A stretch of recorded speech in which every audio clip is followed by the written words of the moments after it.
Je veux avant tout remercier le président Jovenel Moïse défunt qui m'avait choisi pour diriger l'INFP en 2020. Mes remerciements s'étendent bien entendu aux autorités successives qui m'ont maintenu leur confiance 5 ans après sa mort. Je remercie également le ministre de l'Éducation nationale récemment installé, dont les premiers gestes présageaient déjà d'une fructueuse coopération au bénéfice du secteur. Si on m'avait dit le 29 avril 2020, à l'occasion de mon installation, que j'allais passer 6 ans comme directeur et que je connaîtrais 5 ministres au cours de mon mandat, j'aurais sûrement cru à une blague. Pourtant, c'est l'histoire du mandat d'un technicien chevronné, du directeur des travaux de province devenu directeur général, dont beaucoup d'entre vous acclamaient l'ascension car étant un fils authentique du secteur de la formation technique et professionnelle en Haïti. Au cours de ce mandat, j'ai fait de mon mieux pour traiter un certain nombre de problèmes récurrents du secteur. Un meilleur traitement du personnel à travers le pays, de nouveaux centres de formation professionnelle ont été ouverts, l'intégration de l'INFP à Kanta, pour ne citer que cela. Malheureusement, la question de nomination du personnel contractuel et l'alignement salarial dans le sous-secteur n'ont pas été abordés à un niveau satisfaisant, en dépit de nos efforts. Les difficultés de déplacement liées à l'insécurité n'ont pas permis d'aborder un certain nombre de problèmes. J'espère que la nouvelle administration n'aura pas à faire face aux mêmes difficultés et pourra répondre favorablement aux demandes des uns et des autres. Monsieur le directeur général sortant, comme vous le savez, le changement fait partie intégrante de la vie de toute organisation. Il se veut parfois un moyen d'insuffler un nouveau dynamisme, d'introduire des idées nouvelles et de renforcer les acquis sans jamais s'écarter des missions fondamentales qui définissent l'identité et la raison d'être d'une institution. La nation vous doit une fière chandelle pour les efforts consentis et les résultats obtenus. Elle vous exprime sa reconnaissance pour le travail accompli au service de la formation professionnelle en Haïti. Monsieur le directeur général rentrant, Monsieur Lotu, je suis convaincu que vous mesurez déjà l'ampleur de la responsabilité qui vous incombe, ainsi que l'importance des tâches qui vous attendent. Permettez-moi toutefois de rappeler que l'institution dont vous allez assumer la direction revêt une importance stratégique majeure pour le gouvernement de la République d'Haïti et de manière plus spécifique notre Premier ministre, à savoir M. Alix Didier Fils-Aimé.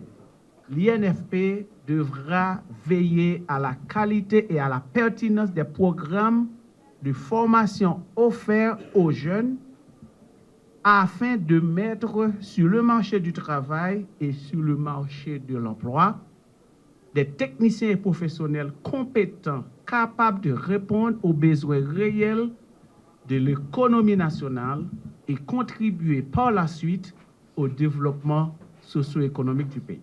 N'a profité remercier Premier ministre Alix Didier Fils-Aimé, ensemble avec ministre Visionnaire Deméro, ensemble avec tout membres du conseil ministre, pour ma confiance là. Même remerciement ça, aller joindre tout employé généralement quelconque que existence et fonctionnement INFP reposer sous deux. Merci en pile pour accueillir la messieurs. C'est tellement impressionnant. Respect pour nous toutes et pour nous chaque.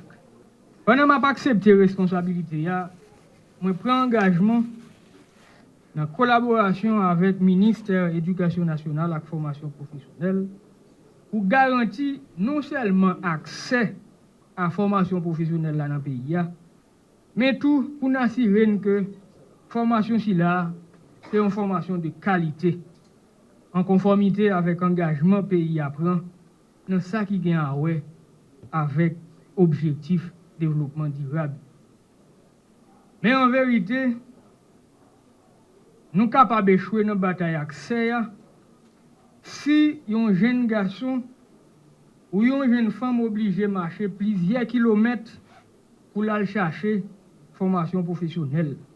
Si l'État a abandonné la formation professionnelle là, à secteur privé sans aucune régulation, pendant qu'on a salué l'initiative privée dans le domaine là, INFP et le ministère de l'Éducation nationale et de la formation professionnelle a travaillé pour augmenter l'offre publique là, dans l'intérêt petit malheureux et malheureuse qui pas gain assez d'argent pour touiller grand goût dans vente, aller voir pour t'ajouer assez pour payer formation professionnelle qui cher.